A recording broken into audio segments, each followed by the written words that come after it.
Hari ini, aku mau menceritakan sebuah film tentang badut. Mendengar kata badut, kalian pasti membayangkan sosok yang lucu, ceria, dan menghibur. Tapi, beda ceritanya dengan film yang akan aku bagikan hari ini. Di sini, badut justru digambarkan sebagai sosok monster yang sangat mengerikan. Kisah bermula saat sebuah kostum badut usang ditemukan di ruang bawah tanah sebuah rumah tua. Begitu tokoh utama kita memakai kostum tersebut, tubuhnya perlahan-lahan mulai berubah menjadi sosok badut itu sendiri secara misterius. Di tengah keputusasaan,nya, satu demi satu fakta mengerikan tentang sejarah kostum tersebut pun mulai terungkap. Kita akan melihat apakah tokoh utama kita bisa lepas dari kutukan kostum iblis ini, serta kekacauan apa lagi yang akan terjadi setelahnya. Film ini berjudul Clown tahun 2014. Tanpa perlu berlama-lama lagi, langsung saja kita bahas filmnya. Semua ini bermula di hari ulang tahun anakku, Jack. Istriku, Sofia, sudah merancang pesta yang luar biasa meriah. Ia bahkan menyewa badut profesional agar Jack dan teman-temannya bisa bersenang-senang sepanjang malam. Tapi rencana itu berantakan begitu saja. Beberapa jam sebelum acara dimulai, pihak agensi mendadak menelepon dan mengabarkan bahwa badut kami batal datang. Sofia langsung panik dan menghubungiku, menuntutku segera mencari solusi karena ia tidak mau melihat Jack kecewa di hari spesialnya. Aku sendiri bingung harus mencari badut pengganti dari mana dalam waktu sesingkat itu. Akhirnya aku menyuruh Sofia tenang dan menutup teleponnya. Aku berjanji akan membereskan ini. Saat itu aku sedang bekerja sebagai agen properti, memandu calon pembeli di sebuah rumah tua. Di tengah kepanikan, aku mencoba mencari benda apa saja yang bisa kujadikan kostum badut dadakan. Pandanganku tertuju pada sebuah kotak kayu usang yang digembok rapat. Entah kenapa, rasa penasaran mendorongku membukanya, dan di dalamnya tersimpan kostum badut lengkap. Tanpa pikir panjang, aku memakainya dan bergegas pulang demi menyelamatkan pesta anakku. Setibanya di rumah, penampilanku sukses besar. Jack dan teman-temannya sangat gembira, dan kami melewati malam yang menyenangkan. Begitu pesta usai, tubuhku terasa nyeri dan tenaga terkuras habis. Karena terlalu lelah, aku langsung tertidur pulas masih mengenakan kostum badut itu. Keesokan paginya, Sofia membangunkanku dan memintaku segera berganti pakaian karena harus mengantar Jack ke sekolah. Kejanggalan pertama dimulai di sini. Saat mencoba melepas rambut palsu keritingnya, kepalaku ikut tertarik. Rambut palsu itu sama sekali tidak bisa lepas. Aku langsung mengadu pada Sofia. Aku bilang kostum dan rambut palsu ini terasa sudah melekat erat di kulitku. Sofia mengira itu hanya karena lem yang mengering akibat keringat semalam. Karena waktu sudah mepet, ia memintaku mengantar Jack dulu dengan kostum ini, baru diurus setelah pulang. Dengan perasaan campur aduk, aku mengantar Jack ke sekolah sambil tetap berpenampilan badut. Setelah itu langsung ke kantor. Teman-teman kerjaku sempat kebingungan tidak mengenaliku di balik riasan tebal ini. Begitu aku berbicara, barulah mereka sadar. Untuk menutupi rasa malu, aku beralasan ini semua demi memenuhi keinginan Jack yang ingin diantar sekolah oleh badut sungguhan dan meminta mereka mengabaikan penampilanku. Begitu situasi tenang, aku mengunci diri di toilet kantor untuk melepas kostum sialan ini. Aku menarik, merobek, mengupasnya dengan segala cara. Hasilnya nihil, kostum ini seolah sudah bermutasi menjadi lapisan kulit baruku. Melihat sebilah cutter di laci, aku nekat menyayat kain kostum di tubuhku. Bukannya kostum yang robek, pisau itu justru meleset dan mengiris kulitku sendiri hingga berdarah. Kostumnya tidak tergores sedikit pun. Rasa frustrasiku berubah menjadi keputusasaan. Aku meminjam gergaji tangan dari pekerja bangunan di kantor dengan alasan hanya butuh 2 menit. Di dalam toilet, aku mencoba menggergaji kostum tersebut. Hal gila terjadi. Bilah gergaji besi itu patah menjadi 2, sementara kostum di tubuhku tetap utuh tanpa lecet. Aku terduduk lemas menatap cermin, meratapi nasib. Ya Tuhan, bagaimana bisa aku yang selalu hidup baik-baik justru harus mati konyol dalam balutan kostum badut seperti ini? Sore harinya aku pulang, melihat ayah mertua sedang berkunjung. Aku sengaja bersembunyi di luar sampai ia pergi agar tidak perlu menjelaskan situasi memalukan ini. Setelah aman, aku menyelinap masuk. Sofia langsung menyindir apakah aku sudah terlalu menjiwai peran sebagai badut. Aku menyuruhnya diam dan menjelaskan dengan nada gemetar bahwa kostum ini benar-benar tidak bisa lepas. Sudah menyatu dengan dagingku. Sofia masih mengira aku bercanda. Sebagai dokter gigi, ia menawarkan diri mencabut paksa hidung bulat merah di wajahku menggunakan peralatan medisnya. Ia menjepit hidung mainan itu dan menariknya sekuat tenaga. Rasa sakit luar biasa langsung menghujam kepalaku. Tarikan itu tidak hanya mencabut hidung merah tersebut, tapi juga merobek sebagian kulit dan daging hidung asliku. Aku menjerit histeris. Di tengah kepanikan, anjing peliharaan kami melompat dan langsung menelan hidung merah yang jatuh ke lantai. Teriakan kami bahkan membangunkan Jack. Dengan sisa ketenangan, Sofia menyuruh Jack kembali tidur. Malam itu juga aku dilarikan ke rumah sakit. Dokter menduga hidung merah itu menempel akibat reaksi lem super yang kuat dan menyarankanku berendam di air hangat dalam waktu lama agar perekatnya melunak. Walau kurang meyakinkan, aku tidak punya pilihan lain. Aku berendam selama 1 jam penuh hingga kulitku mengerut. Namun begitu keluar dari bak mandi, sebuah sensasi aneh menyerangku. Rasa lapar yang sangat hebat dan tidak wajar. Aku melahap apa saja yang ada di dapur, tapi perutku tetap terasa kosong. Ada dorongan aneh yang terus berbisik bahwa aku membutuhkan daging mentah segar untuk memuaskan rasa lapar ini. Keesokan paginya, Sofia terbangun dan mendapati dapur hancur berantakan, seperti habis dijarah binatang buas kelaparan. Di tengah kekacauan itu, ia menemukan secari kertas yang kutinggalkan. Aku pergi untuk mencari jawaban atas apa yang sebenarnya terjadi pada tubuhku. Langkahku kembali menuju rumah kosong tempat aku menemukan kostum terkutuk ini. Aku mendekati kotak kayu yang kini sudah terbuka, dan baru kusadari, di permukaannya terukir inisial misterius. Casey. Ada teka-teki gelap di balik kotak ini yang harus kupecahkan jika aku ingin tetap hidup sebagai manusia. Aku pergi ke lembaga arsip kota untuk memeriksa dokumen kepemilikan rumah tersebut. Setelah mendapat berkasnya, aku membacanya lembar demi lembar di sudut sebuah kafe yang sepi, menelusuri sejarah rumah itu hingga menemukan nama pemilik aslinya, yang ternyata sudah tewas beberapa tahun lalu. Saat sedang membaca dokumen, aku tiba-tiba melihat seorang anak kecil dari kejauhan. Seketika muncul dorongan mengerikan untuk memakannya hidup-hidup, namun untungnya aku masih berhasil mengendalikan diri di detik terakhir. Sadar waktuku tidak banyak, aku mendatangi sebuah toko kostum teatrikal untuk mencari petunjuk. Pelayan toko mengaku belum pernah melihat kostum seperti yang kukenakan, tapi ia memberikan daftar toko kostum kuno yang mungkin tahu sesuatu. Saat membaca daftar itu, jantungku seakan berhenti, mataku tertuju pada satu nama, Casey, inisial yang sama persis dengan ukiran pada kotak kayu terkutuk itu. Tanpa membuang waktu, aku langsung menghubungi pemilik toko itu dan menceritakan semua hal mengerikan yang terjadi padaku sejak memakai kostum badut tersebut. Reaksi pria itu langsung berubah. Dengan suara panik, ia bertanya di mana aku menemukan kostum itu dan sejak kapan aku memakainya. Ia bahkan memperingatkanku agar tidak pernah mengenakan kostum itu lagi. Dengan gugup aku menjawab kalau semuanya sudah terlambat, karena kostum itu sekarang tidak bisa dilepas. Pria itu langsung memberiku sebuah alamat dan memintaku datang secepat mungkin. Katanya, hanya dia yang bisa membantuku terbebas dari kutukan ini. Beberapa saat kemudian aku tiba di alamat tersebut dan bertemu seorang pria bernama Mike. Begitu melihatku, wajah Mike langsung pucat. Ia mengatakan bahwa benda yang kukenakan bukan sekadar kostum badut biasa. Menurutnya, kostum itu adalah benda terkutuk, dan siapapun yang memakainya akan perlahan dirasuki iblis pemakan manusia. Mike kemudian memberiku secangkir teh dan memintaku meminumnya agar pikiranku lebih tenang. Sambil duduk di depanku, ia mulai menjelaskan sejarah kostum itu. Katanya, seiring waktu aku akan kehilangan kendali atas diriku sendiri. Aku akan mulai memburu anak-anak dan memakan mereka satu persatu, karena iblis di dalam tubuhku hanya bisa bertahan hidup dengan daging manusia. Aku mulai ketakutan, namun sebelum Mike selesai menjelaskan cara menghentikan kutukan itu, pandanganku mendadak kabur. Tubuhku terasa lemas. Lalu perlahan aku kehilangan kesadaran. Ternyata Mike memasukkan obat tidur ke dalam tehnya. Beberapa saat kemudian aku terbangun dalam kondisi terikat di kursi. Di depanku, Mike berdiri sambil memegang golok besar. Dengan wajah serius, ia berkata bahwa hanya ada satu cara untuk menghentikan iblis di dalam tubuhku, memenggal kepalaku. Mike bersiap mengayunkan golok itu tepat ke leherku. Di detik terakhir, aku berhasil melepaskan diri dan melemparkan kursi ke arah Mike. Goloknya mengenai bahuku, tapi aku masih bisa melawannya. Aku menjatuhkannya ke lantai lalu mengambil pistol dari sakunya.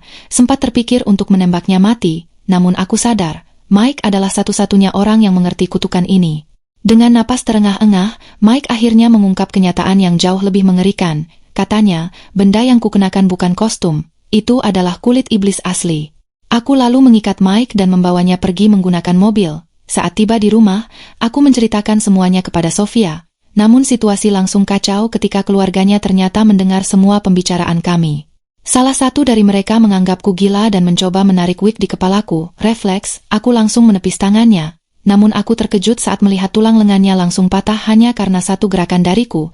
Saat itu aku sadar kekuatan fisikku mulai berubah menjadi tidak normal.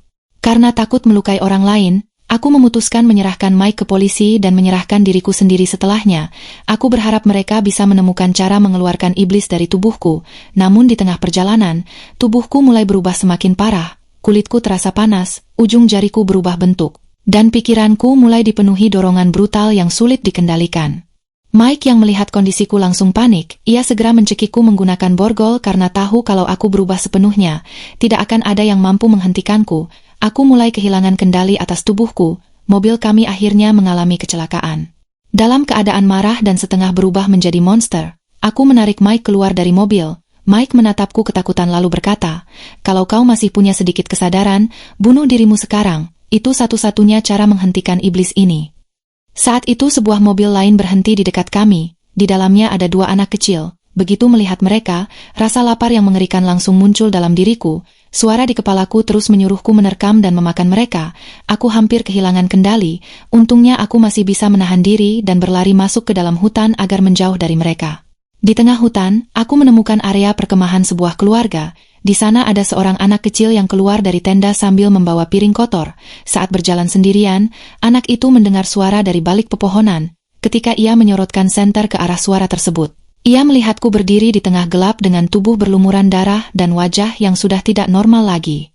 Dengan suara lemah aku berkata, "Nak, apa kau punya makanan?" Anak itu ketakutan, tapi tetap memberiku beberapa biskuit. Namun detik berikutnya, iblis di dalam diriku mengambil alih sepenuhnya. Aku langsung menangkap tangannya, lalu memakan jari-jarinya hidup-hidup.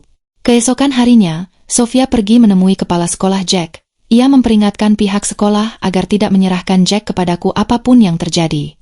Sementara itu, aku mulai menyadari perubahan lain pada tubuhku. Saat melihat cermin, gigi-gigi asliku mulai rontok satu persatu. Sebagai gantinya, tumbuh deretan gigi tajam dan mengerikan yang terlihat seperti milik monster pemakan daging. Aku ketakutan. Aku tidak tahu harus pergi kemana atau meminta bantuan kepada siapa. Akhirnya aku memutuskan bersembunyi di salah satu rumah kosong yang sedang kujual. Namun sebelum masuk, seorang anak kecil menyapaku dengan ramah. Begitu melihatnya, rasa lapar itu kembali muncul. Suara iblis di kepalaku terus memaksaku untuk menculik dan memakannya. Dengan susah payah aku menahan diri lalu menyuruh anak itu pergi menjauh dariku. Aku segera masuk ke dalam rumah dan mengunci pintunya rapat-rapat. Di dalam kamar mandi, aku akhirnya mengambil keputusan paling nekat dalam hidupku. Aku menelepon Sofia. Dengan suara gemetar aku berkata, "Jaga Jack baik-baik. Mungkin ini terakhir kalinya kau mendengar suaraku." Aku mengatakan hanya ada satu cara untuk menghentikan iblis di dalam tubuhku. Setelah menutup telepon, aku memasukkan pistol ke dalam mulutku. Aku menarik pelatuknya. Namun sesuatu yang mustahil terjadi. Darah yang keluar dari tubuhku justru berwarna aneh seperti pelangi, dan beberapa detik kemudian, mataku kembali terbuka. Iblis itu menghidupkanku kembali dari kematian. Aku pergi ke toko bangunan dan membeli beberapa gergaji listrik. Rencanaku kali ini berbeda. Aku akan meletakkan 2 gergaji saling berhadapan, lalu menjatuhkan leherku di atasnya. Di sisi lain, Sofia yang panik setelah telepon terakhirku mulai menyisir satu persatu rumah yang pernah kupasarkan, berharap bisa menemukanku. Di dalam rumah kosong itu, gergaji sudah menyala menghadap ke atas. Aku meyakinkan diri dan bersiap melompat. Namun, saat hendak menjatuhkan diri, keseimbanganku goyah. Aku terjatuh ke samping, menghantam mesin dari sisi yang salah. Upaya itu gagal lagi. Tiba-tiba, anak kecil yang menyapaku di luar tadi masuk karena khawatir. Malangnya, salah satu gergaji yang terpental langsung menghantam kepalanya hingga tewas seketika. Aku terpukul melihat jasadnya, namun, begitu aroma darah segar itu menyentuh indraku, segalanya berubah. Aku tidak bisa menahan diri lagi, aku memakan anak itu. Tak lama kemudian, Sofia tiba dan mengetuk pintu. Dari dalam, aku berteriak memperingatkannya, "Jangan masuk. Aku sudah tidak normal, kalau kamu masuk, aku akan memakanmu tanpa sadar, pergi dari sini." Tetapi Sofia menjawab tenang, "Aku tidak akan meninggalkanmu, kita hadapi bersama." Saat kubuka pintu, dengan mata berkaca-kaca aku memohon, "Bawa aku pergi, aku sudah menjadi kanibal." Sofia melihat ke dalam ruangan dan terkejut mendapati sisa tulang belulang di sana. Ia segera menuntunku ke ruang bawah tanah dan mengikatku dengan rantai besi agar aku tidak bisa melukai siapapun lagi. Dalam pasungan rantai itu, aku membisikkan petunjuk. Ada pria bernama Mike yang dirawat di rumah sakit. Temui dia tahu cara membebaskan kita dari kutukan ini. Sofia segera bergegas ke rumah sakit. Mike yang sudah sangat lemah dan tidak bisa bicara menuliskan pesan di buku catatannya, menuliskan alamat rumah tempat Ken menemukan kostum terkutuk itu. Sofia langsung menuju ke alamat tersebut dan menggeledah seisi rumah. Ia menemukan sebuah kamera tersembunyi yang mengarah ke kursi kayu lengkap dengan borgol besi. Saat memutar rekamannya, bulu kuduk Sofia merinding. Terlihat sosok berkostum badut yang meronta brutal dengan gerakan yang sama sekali tidak menyerupai manusia lagi. Sementara itu, di sekolah, Jack menangis karena dirundung teman-temannya. Seorang anak nakal bernama John bahkan berniat mengoleskan lem super ke wajah Jack. Jack yang terdesak menggigit tangan John lalu kabur pulang ke rumah. Namun, Sofia tidak ada di sana. Mendengar suara dari ruang bawah tanah, Jack memanggil, "Papa? Kamu di sini?" Dari balik kegelapan bawah tanah, aku menjawab lembut, "Iya, nak, sini, Papa tunggu di bawah." Di ruang bawah tanah, aku bertanya ke anakku mengapa ia menangis, lalu membujuk dia untuk melepaskan rantaiku dengan janji akan membalas John, anak yang merundungnya. Sementara itu, Sofia yang baru mengambil kamera rekaman kuno panik mendapat kabar Jack kabur dari sekolah. Ia segera pulang dan lega mendapati Jack sudah di rumah, di tempat lain. Iblis di dalam diriku bergerak cepat menemui John di kamarnya dan memangsanya dengan keji. Sadar situasi makin berbahaya, Sofia berniat membawa Jack kabur. Namun, anjing kami mendadak berubah buas karena memakan hidung merah terkutuk dan menyerang Sofia, sebelum akhirnya ditembak mati oleh Mike yang tiba-tiba datang menyelamatkannya. Melihat rekaman kamera kuno yang dibawa Sofia, Mike akhirnya mengungkap asal-usul kutukan tersebut. Dahulu, ia juga terjebak dalam kostum kulit iblis itu. Pilihan untuk melepasnya hanya dua, memenggal kepala atau menumbalkan 5 orang anak. Mike memilih menumbalkan 5 anak demi selamat. Ia sengaja berbohong kepadaku soal memenggal kepala agar aku tidak mencari korban anak-anak. Sofia memutuskan pergi ke sana untuk mencari aku. Begitu tiba, ia meminta Mike menunggu di mobil sambil berjanji akan membawa suaminya keluar. Di dalam restoran, seorang anak masuk ke wahana terowongan mainan untuk mencari adiknya. Saat merangkak di dalamnya, ia menemukan jejak darah dan bekas telapak tangan di mana-mana. Tapi ia tetap tidak takut dan terus maju. Mengikuti jejak darah itu, ia akhirnya menemukan aku yang sudah sepenuhnya dikuasai iblis, sedang mencoba memangsa adiknya. Begitu melihat situasi itu, anak itu langsung mengalihkan perhatianku agar adiknya bisa kabur. Dan ia sendiri yang akhirnya menjadi korban. Darahnya mengalir deras menuruni perosotan, mengundang perhatian keluarga-keluarga lain yang langsung berteriak panik dan berlarian. Melihat kekacauan itu, Sofia terus mencari aku. Tiba-tiba Mike menariknya ke dapur dan menunjukkan jejak darah di lantai, lalu memimpinnya langsung ke tempat aku berada. Aku tampak kebingungan. Sofia berkata mereka datang untuk membantu. Di tengah percakapan itu, Mike tiba-tiba muncul dan mencoba memenggal kepalaku dengan kapak. Serangan itu justru membuatku kembali sepenuhnya dikuasai iblis. Dalam kegilaan, aku membanting Mike ke tanah dan hampir memakannya. Tapi Sofia berhasil menghentikanku dengan memohon. Entah kenapa, iblis di dalam diriku memberi Sofia kesempatan bicara. Ia berkata tinggal 1 anak lagi yang dibutuhkan, dan jika Sofia tidak membawakan anak itu, Jack yang akan menjadi mangsa terakhirnya. Saat itu polisi tiba. Sofia keluar dari restoran, membiarkan Mike tertangkap polisi sebagai tersangka utama. Di luar, ia menelepon ayahnya dan memintanya membawa Jack kabur sejauh mungkin.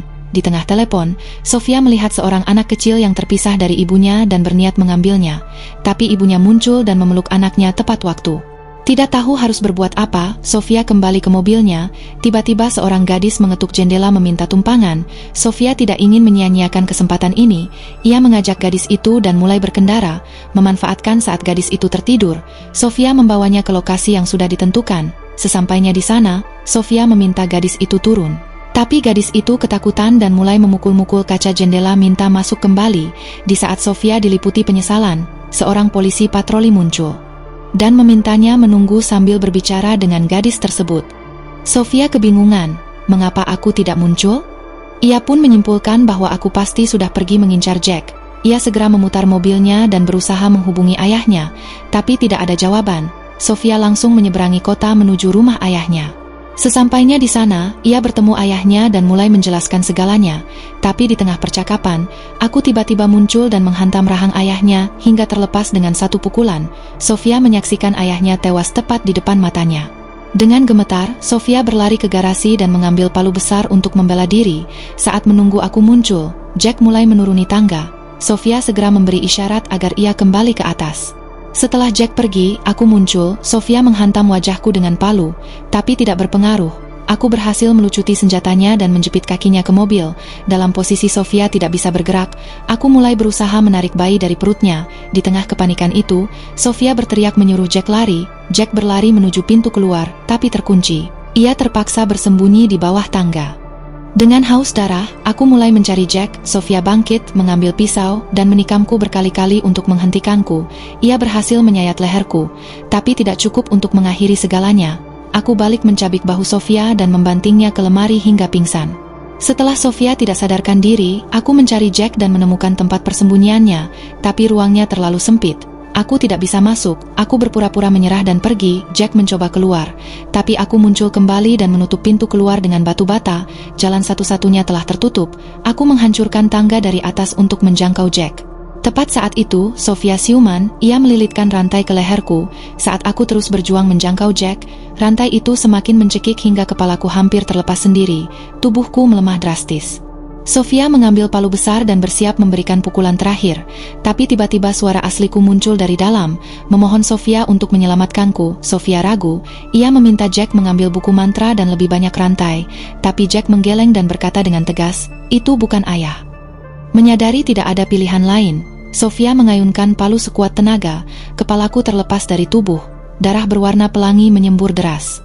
Sofia lega dan langsung memeluk Jack sambil meminta maaf, tapi tiba-tiba tanganku mencengkeram kaki Jack. Demi menyelamatkan anaknya, Sofia mencabut sisa urat saraf terakhir dengan tangannya sendiri.